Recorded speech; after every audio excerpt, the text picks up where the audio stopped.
Hello and welcome to all you NetSuite podcast listeners. Thank you so much for tuning in. I'm Megan O'Brien, NetSuite's resident business and finance editor and co-host of this podcast. In this episode, we have guest host Mike Stiles joining us.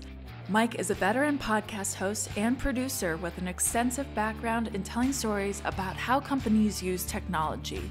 He's also worked on podcast projects for Oracle for Startups, Oracle for Research, and NetSuite, and was formerly full-time at Oracle Social, where he launched one of Oracle's very first podcasts, the Social Marketing Minute. Mike will be talking with NetSuite customers to gain insights into their winning business strategies, how they use NetSuite to shape and deploy those strategies, and more. In this episode, Mike sits down with Sterlitech, a company that produces laboratory filtration solutions and equipment. He's joined by Sterlitech President and Founder Mark Spatz, Director of Operations Christina Morris, and Channel Account Manager Cesar Luna. They talk about everything from Sterlitech's growth to the issues that they ran into running the business on 3 different systems and why they chose NetSuite over Acumatica. Here's a hint: time savings of up to 60%. So stay tuned, it's going to be a thought-provoking episode. You're listening to the NetSuite podcast, where we discuss what's happening within NetSuite, why we're doing it, and where we're heading in the future. We'll dive into the details about the software and the people at NetSuite who are behind all the moving parts. We'll also feature customer growth stories, discussing the ups and downs of running a company and how one integrated system can help your business continue to scale. Well, in a nutshell, why don't you kick us off by just telling us what Sterlitech does, what kind of customers it serves, it's kind of how you're improving the world. I can let you know. So we're a laboratory filter manufacturer, so a manufacturer and distributor. So that means we sell small filters and filter devices into university research, government, primarily all on the research side, government research, a little bit on some medical device, and as well as what's called applied research. Applied research, yes. We used to use industrial research and development, but now the more common name for it now is called applied research. So that would be more the private company world that's doing any type of research, everybody from like a GE to a Siemens to any of the car manufacturers or anybody else that exists out there. So our filters are everything from water. We don't do anything in air, but it's all liquid filtration. And also do some work in the water desalination world, but on the research side of things.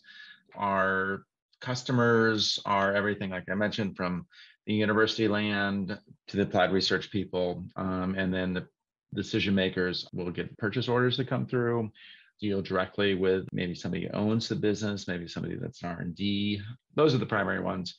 So we do about 75% of our businesses in the United States, and then the rest of it's outside of the United States, including like Canada is probably the second largest market for us, and then throughout Asia and Australia and Europe and the Middle East as well.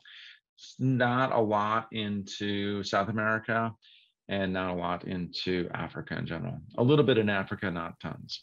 Operationally, are you centered in one place, or are you operating as a cloud entity? How are you running operations and sales? We have a single office location, and then for our customers, we'll do a drop ship for them. And we also have we work on both direct sales operation as well as through channel. So our channels we get maybe 20, 25 kind of top distribution people we work with. So from a sales and marketing and that side of things, we're all over the United States. And then we also have people in the Philippines and Mexico.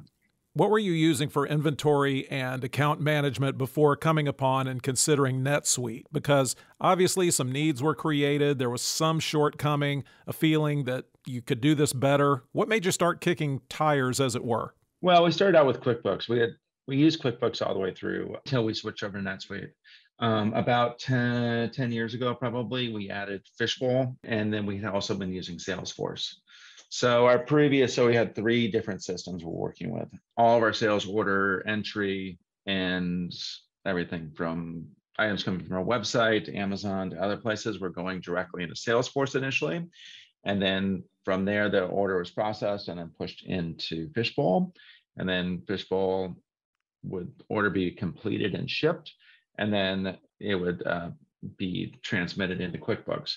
So there was lots of room for both user error in there as well as technical challenges with mapping, with consistent mapping, with connections. Also, both QuickBooks and Fishbowl are server-based systems. Since we had people that were remote, they all required virtual desktop experience in order to operate QuickBooks for sure, and then operate. Fishbowl was also like basically a program that existed on the computer that connected to our central server location. So it was always difficult when setting new people up, especially overseas, to get that connection to work correctly. Here's where you might want to pull Christina in. So you're shopping for web solutions. Was it your experience, Mark, with ILDA that exposed you to NetSuite, or did you already know about it? Usually choosing a solution, it comes down to a couple of main contenders. So kind of who are you looking at, and what were the factors that you really wanted to get in that new solution? I can talk about it directly to that because I've been talking NetSuite for 6 years before. Okay. So we've been looking at an alternative solution for, I don't know, at least 5 to 6 years. And then through ILDA, we probably went further on the decision, and then it kind of came down. We had hired somebody, I don't know, what year was that, Christina? Like 2020. It was pre-COVID though, I think it was 19. Yeah, pre-COVID. Yeah, we had somebody do a full research project on it as well. But they all came up with a lot of like kind of a smaller local businesses that didn't make me feel all that comfortable. So one of the prerequisites for us is a cloud-based system. And then, so it came down to Acumatica and NetSuite. What kind of tipped at NetSuite's direction? I think the biggest differentiator came down to the implementation process. And after talking with both companies, we knew if we opted for NetSuite that there was going to be handholding every step of the way. It was well organized. There'd be a dedicated implementation team that was through NetSuite. There was a schedule upon which we needed to work off of. They were very clear about what the deliverables would be, what the different phases were, what milestones we would need to be hit. We really appreciated that they were upfront about the time investment it would take us in the beginning before we could go live. And so after this was our second ERP implementation. Like Mark said, we did transition from QuickBooks to Fishbowl, and we learned a lot through that. We had done with a little bit of help, but it wasn't as smooth as it could have been. So based on that experience, we felt like the implementation was going to be a really important aspect of this, especially since the business had grown. We had more part numbers or items, et cetera. And so we opted for NetSuite. How did 6 out of the top 7 best performing tech stocks gain visibility and control over financials, inventory, planning, and budgeting with NetSuite by Oracle? Answers at netsuite.com/code. netsuite.com/code. You know, everybody kind of that you talk to, most vendors are going to say, our implementation is awesome. It's going to be easy. It's going to be great. But it sounds like you're saying that what was described as what implementation was going to be actually turned out to be the case. And pro services, suite answers, things like that maybe had played a good role in making sure that that implementation met your expectations? Yeah, I would say so. The other side of it, and I don't know whether or not you know much about how NetSuite sales works, but the sales process is significant. So we probably had 30 hours of meetings, and at the every are you sure you want to have the next meeting? Is this the right fit for you? And the nice thing, and it's a good process, and it's also good to have the sheer number of people that were on the call. So when we are looking at the competitive product, Acumatica, they're all sold through VARs. On the VAR side, the people we were talking to, there was only one person on the call ever. That's where the implementation concern came from. As to like who else is involved in this process. So it was greatly concerning from our perspective that the implementation process was not going to go correctly. It feels like there's not a tremendous, there's differentiation between the products for sure, but what came down to is like how many people we knew that were using NetSuite in general. So we had a user group we can talk to, as well as the implementation process. So at this point, what aspects of your business are being handled by NetSuite? All of it. So I accounting, mean, except for financials. marketing probably, but yeah, Right. financials. Christina, you can talk to the ERP side of things. Yeah. So we do all of our purchasing, all of our production planning, inventory management, cycle counting, shipping, receiving, all of those core functions are all done in it, as well as order entry, sales order entry. We've been quoting out of it and are using the communication and files upload to track CRM related stuff, using some of the email out of NetSuite functionality as well. All of our groups are utilizing it.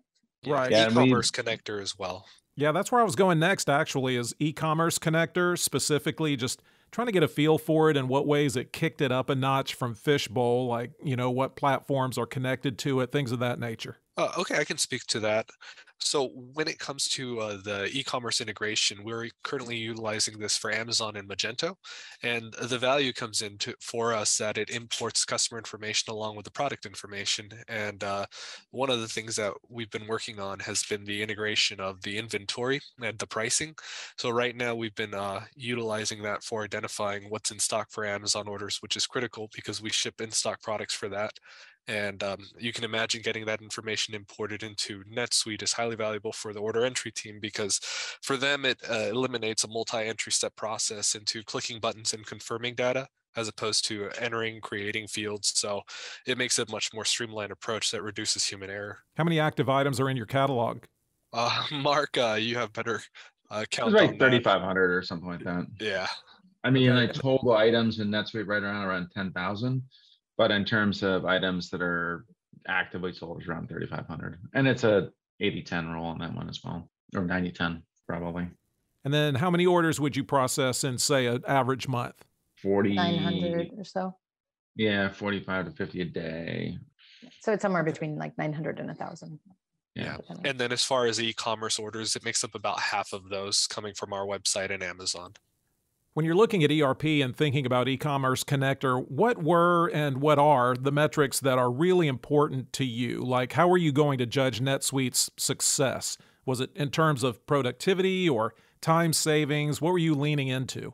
I would say both. For sure, productivity. We recognize that this reduced the time that it took to process sales orders and invoicing as well by 50% or so. And so with that said, the key metric there is productivity and making sure that we are getting orders out faster. So that definitely helps the team in terms of that KPI.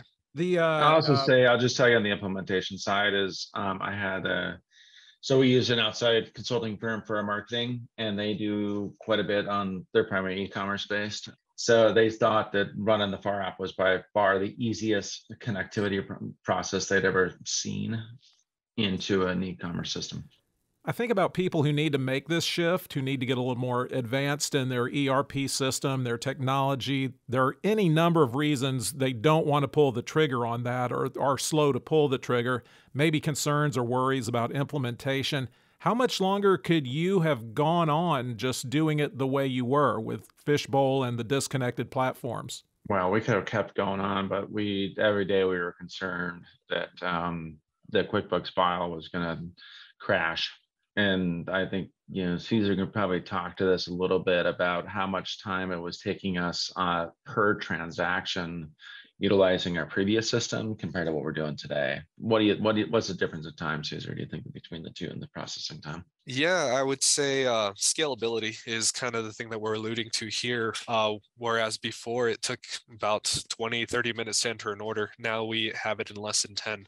And that includes printing this order to the production floor. So we've reduced the time by, a third in essence there. So that frees up an additional, 60% of the time for sales coordinators to do other customer focused activity. So that opens up opportunity and innovation, and scalability just is off the charts in that regard. You kind of gave it 3 months after you went live, and then you did a very smart thing. You asked your people how they were liking it. Tell me the results of that survey you did. Yeah, so we just polled over a couple of few consecutive months our staff at all hands meetings, and that included everybody remote to in person. And it was overwhelming from the beginning that people felt more positive about it versus less positive. But as we continued to pull over those few months, the number of people that were feeling confident in NetSuite's ability to meet all of our requirements and how it was performing compared to the previous 3 systems, everybody felt like it was much better and was feeling good about using it and their comfort level in using it as well. So now you've got NetSuite, it's up and running, you're seeing the improved efficiencies, the productivity. So now, Mark, where does that have your mind going in terms of what can we do now? Now that we've streamlined our operations in this way, what new opportunities does that open up for you? Well, the next thing we're looking at is like, how can we do some additional marketing through NetSuite? We were with Pardot and Salesforce before. That's how we did a lot of our direct marketing. But how can we get a little bit more targeted to our customers within our marketing side? So that's the next stage directly. And then the other side is how can we continue to become more efficient and continue to grow the business? I mean, it feels like we can, like as Caesar said, the scalability within NetSuite is a lot more straightforward and can be done. And then where can we go from here? Basically, that's there's a lot of options that I don't have a fear anymore of both adding new employees and finding people that actually know the programs we're using before.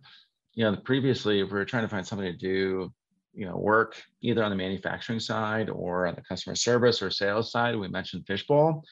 There's just nobody that knows what that program is. The benefit with NetSuite is that there's more people out there that are at least have heard about it and have used other programs and are familiar with the terminology. So it really does change a lot of the way that we market for positions, as well as the way that we can build our business in the long term. And has any of this shown up in the bottom line yet? Or Caesar, you talked about the productivity and increases in efficiencies. Has that been quantified to the bottom line yet, or is that a work in progress?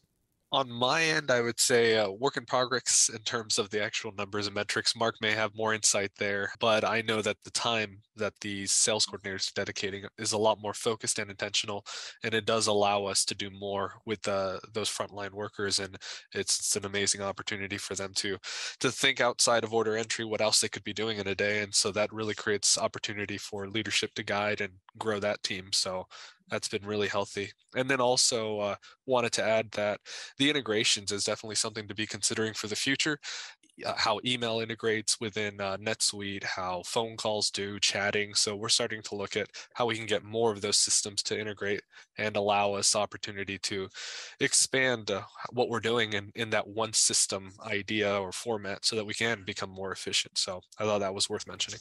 Well, I know that was a lot of questions, but we really appreciate you all taking the time to be with us and talk about your experience with your company and NetSuite's role in it. Great answers, a great story, and I think it's probably going to be of enormous help to others, so thanks for that.